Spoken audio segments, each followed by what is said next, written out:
안녕하세요. 뉴스반장입니다. 햇살을 받아내는 나뭇잎, 바람과 하늘, 가을의 풍경. 하지만 우리는 2022년 가을을 추억한다고 말할 수 없습니다. 가을밤, 이태원에 사람들이 많았습니다. 서울에서도 오고, 부산에서도 오고, 외국 유학생들도 오고, 퇴근한 직장인들도 왔습니다. 코로나로 2년을 갑갑했다는 이유가 아니어도 그렇게 놀러가서 즐겁게 놀고 오는 곳이 이태원이었습니다. 그날 이태원은 모두의 자식들이 있을 수 있는 곳이었습니다. 금쪽 같은 이들을 잃었습니다. 영혼이라도 팔아 다시 돌아가고 싶은 청춘이었습니다. 아무나 붙잡고 자랑을 하면 다시 돌려보내줄까? 슬픔을 말에 담을 수 없어 글로 써서 전합니다. 바닥에 꽃을 놓고 무릎을 꿇고 눈물이 흘러 구릅니다. 당신들은 아무런 잘못이 없습니다. 압사당할 것 같다. 빨리 출동해달라는 112 신고가 잇따랐던 사실이 인력 보강을 요청했던 사실이 확인됐습니다.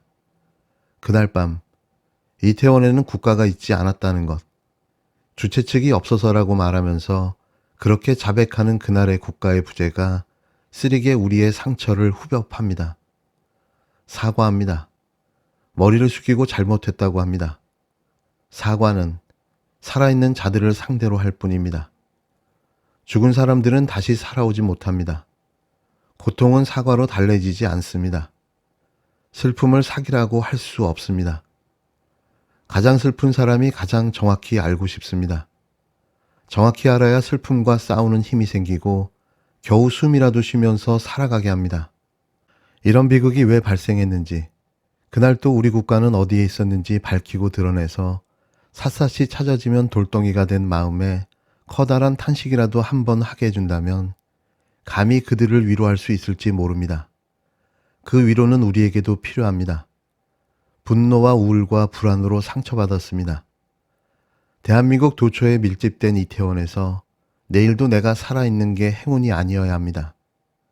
애도는 끝나지 않았습니다. 애도 기간 마지막 날인 5일, MBC 뉴스가 전한 눈물의 보도, 애도는 끝나지 않았습니다의 내용을 그대로 읽어드렸습니다.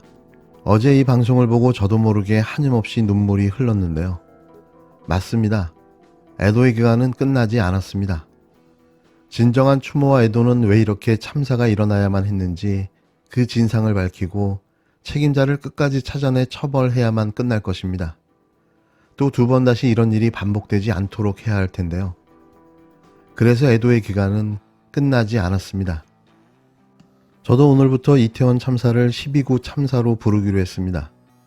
특정 지역의 이름을 참사와 연결지어 위험한 지역으로 낙인 찍는 부작용을 막고 해당 지역 주민과 상인들에게 또 다른 고통과 피해가 발생하지 않도록 하자는 취지에 공감하기 때문인데요. 이게 맞는 거죠. 그리고 이렇게 해야 합니다. 이번 12구 참사에 사망한 156명과 수많은 부상자들, 왜 대한민국 정부는 이들의 이름과 신상을 공개하지 않는 걸까요? 전 세계에서 이번 참사의 희생자의 신상을 공개하지 않고 있는 나라는 한국과 중국 두 나라뿐입니다. 전 세계 언론사가 희생자의 이름, 사진, 가족 인터뷰를 보도하고 있는데요. 미국은 희생자의 삼촌인 공화당 의원을 인터뷰했고, 일본은 희생자 아버지의 한국행을 동행해 밀착 취재했습니다. 심지어 러시아 NTV도 희생당한 청년들의 사진, 가족들 인터뷰, 그리고 가족들이 겪는 아픔과 슬픔을 비교적 상세히 보도해 공개했는데요. 아시는 바와 같이 중국은 이번 12구 참사로 4명이 희생됐지만 언론사의 이름과 사진은 공개되지 않고 있습니다. 물론 사유는 개인정보 보호라는 이유인데요. 그러면서도 참사 관련 중국 텐무 뉴스 기사에는 인파의 감시 신기술과 CCTV가 많아야 이런 참사가 사라진다는 보도가 이어지고 있습니다. 여기에 희생자의 신상이 공개되지 않는 또 하나의 나라, 대한민국 윤석열 정부입니다. 가장 많은 희생자가 발생했지만 분향소에는 위패도 영정 사진도 없는데요. 대한민국 방송과 언론이 희생자들에 대해 입을 닫았습니다. 오히려 외신에서 한국 희생자들의 사진과 가족들 인터뷰가 나오고 있는데요. 이게 진정한 추모와 애도인가요? 이게 반성과 사과인 건가요? 오로지 정권 지지율 유지와 안위를 위해 감춰야 하고 가려야 한다는 거죠.